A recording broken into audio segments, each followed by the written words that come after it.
This morning, 20 days into the search for Nancy Guthrie, there have been setbacks and challenges and still no suspect. But some 400 FBI agents and sheriff deputies are still actively working the case, canvassing the city as they try to find answers to so many of the unknowns. Part of what makes this search so challenging is just how vast the area around Nancy's home is. You can get a sense of it here. Pima County is about 9,000 square miles. That is larger than the entire state of New Jersey. And a lot of it looks like this: massive mountain ranges and the Sonoran Desert that stretches for miles. But the Pima County Sheriff says the case is far from cold. They're still analyzing unknown DNA found at Nancy's home and other leads, including the suspect's backpack, gun, and what the sheriff has described as his unique-looking holster. Firearms expert John Correa says it appears to be a universal fit holster and isn't one an experienced gun owner would use. This does not strike me as a highly trained professional. This guy's an amateur. The search for Nancy also expanding. A missing persons group in Mexico sharing this flyer about her disappearance, although the sheriff maintains there's no evidence to suggest she was taken across the border. And many across Tucson are refusing to give up hope. The night of January 31st, 2026 began like so many others in the quiet Catalina Foothills of Tucson, Arizona. 84-year-old Nancy Guthrie had dinner with family before being dropped off at her home just before 10 p.m. It was routine, familiar, and by all outward appearances, completely normal. But sometime in the early morning hours, something changed. By sunrise, the rhythm of her daily life had been broken. When Nancy failed to arrive at church the next morning and couldn't be reached by phone, concern quickly turned into alarm. A 911 call was placed, and deputies from the Pima County Sheriff's Department arrived at her residence. What they found immediately raised red flags. Her phone and personal belongings were still inside. There were signs suggesting she had not simply walked away. Even more troubling, security footage from the property reportedly showed a masked individual tampering with a doorbell camera during the night. Around that same window of time, the monitoring connection linked to her pacemaker abruptly stopped transmitting data. Investigators began reconstructing the timeline minute by minute, treating the case as a possible abduction. The quiet desert neighborhood, usually defined by stillness and mountain views, suddenly became the focus of flashing lights, patrol units, and canvassing officers. Word of the disappearance spread quickly beyond Arizona, drawing national attention as details emerged.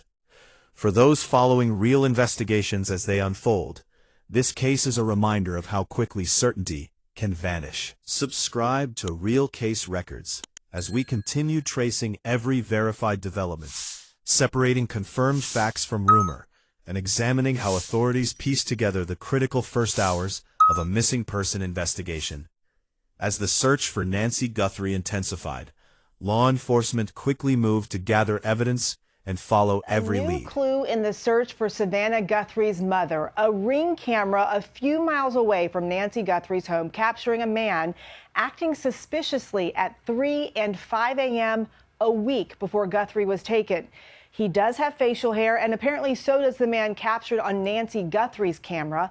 Jim Murray is in Tucson with the latest. It's chilling new video of a night prowler at a house 6 miles from the home of kidnap victim Nancy Guthrie. Detectives investigating Nancy's abduction are reportedly looking into the video to determine if there's a connection.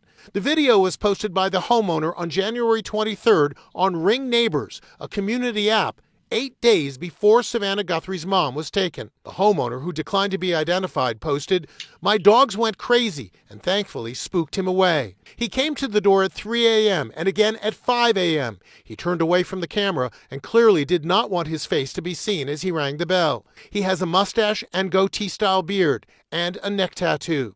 The kidnapped suspect caught on Nancy Guthrie's surveillance camera is also believed to have a mustache. Collected and cataloged in the hope of finding a breakthrough.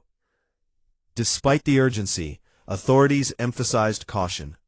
Social media had already begun to amplify unverified theories and potential suspects. Law enforcement reminded the public that speculation could hinder the investigation, stressing the need for credible information. They reassured the family and the community that every lead was being pursued with care, from neighborhood witnesses to national databases. If you're following this case and want updates that stick to verified facts, like this video and share it with others who are interested in true crime investigations. Real Case Records will continue to bring you accurate, detailed accounts of every step the investigators take in the search for Nancy Guthrie. As the search for Nancy Guthrie entered its second week, investigators turned to advanced technology to expand the hunt. Among the most talked-about tools was a device known as a signal sniffer, designed to detect Bluetooth signals, including those from Nancy's pacemaker. Authorities deployed it using helicopters and drones, scanning wide swaths of the Tucson landscape in the hope of picking up even a faint transmission.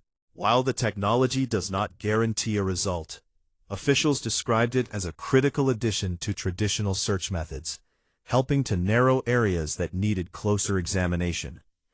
At the same time, law enforcement continued analyzing neighborhood security footage. Moments ago, President Trump weighing in on the Nancy Guthrie case, telling the New York Post he will instruct the Department of Justice to seek the death penalty on the potential captors if the 84-year-old grandmother is not returned safe and sound to her family.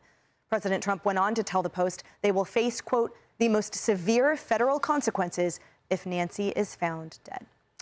Which we are a long way from that point, Paul. So just sort of picking up where we left off, a lot of digital threads to pull. And do you think that ultimately it will be digital evidence that will help break the case, or do you believe it will be genetic evidence that will do so? Ooh, or both? Tough call. I mean, you know, one digital vector in this thing that we hadn't explored was if the purchase history that Walmart has, and the various Walmart stores have different metrics for how long they retain the video.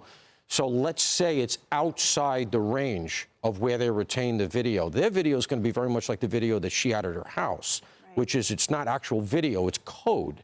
So my point is you may have to do something similar with the, let's say they identify the purchase, but it's 3 months ago, but they only have 2 months worth of video recorded.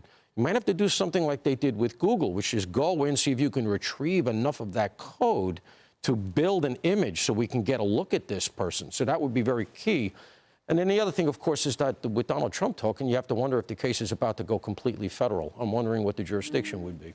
Yeah. Donna, you broke the news that Harvey Levin claims he has a fourth email with someone who claims that he saw Nancy Guthrie south of the border. So a lot of information to sift through. But he's still asking, like, I want to make sure that this is, you're really involved and you're not making this up. Right. Look, Savannah Guthrie went on TV or on her Instagram yesterday, and she is holding out hope. She said, it's not too late to basically give me back my mother and whatever the situation. I don't know how it ends from there. I think it's kind of interesting. They're flying planes in that area, looking for some kind of signals from pacemakers. Now, I think we've had doctors on who've basically said the pacemaker can work without the base. So she could be okay, right, Paul? Yeah, it does work without it, yeah. Okay, so, but I guess they can get a ping from a pacemaker? It's hard, and it's very, very low energy. You got to know what you're looking for. Each pacemaker has an individual footprint.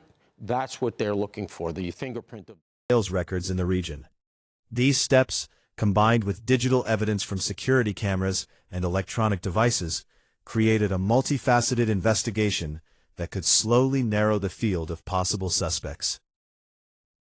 Every small lead was treated with care, because in a case this sensitive, one overlooked detail could be crucial. The community continued to play an essential role. Tips kept arriving, some pointing to potential sightings, others reporting unusual behavior. Law enforcement repeatedly reminded the public that credible information was invaluable, and urged anyone with verifiable knowledge to come forward. Social media, while helpful for spreading awareness, was also a source of misinformation, making it even more important for followers of the case to rely on trusted, verified updates. If you want to stay informed on every verified development, like and subscribe to Real Case Records. Sharing this story also helps spread accurate information and ensures that updates from law enforcement reach more people. With DNA, genetic genealogy, and traditional investigative work all in motion. Every step brings investigators closer to understanding what happened to Nancy Guthrie and where she might be. As the search for Nancy Guthrie continues, the focus increasingly turns to her family and the broader community affected by her disappearance. Her daughter, Savannah Guthrie, and other relatives have made heartfelt public appeals, urging anyone with credible information to come forward. Their message has been clear. Law enforcement has ruled out family members as suspects, and the community's cooperation is essential to bring Nancy home safely. Every tip, every observation, and every shared lead matters, no matter how small it may seem. The media spotlight has remained intense, amplifying both factual updates and, unfortunately, speculation. Authorities have consistently warned against spreading unverified claims, emphasizing that misinformation can hinder the investigation. For many following the case, it is a delicate balance between public interest and responsible reporting. Law enforcement continues to sift through thousands of tips, examining each one with painstaking care to separate credible information from rumor.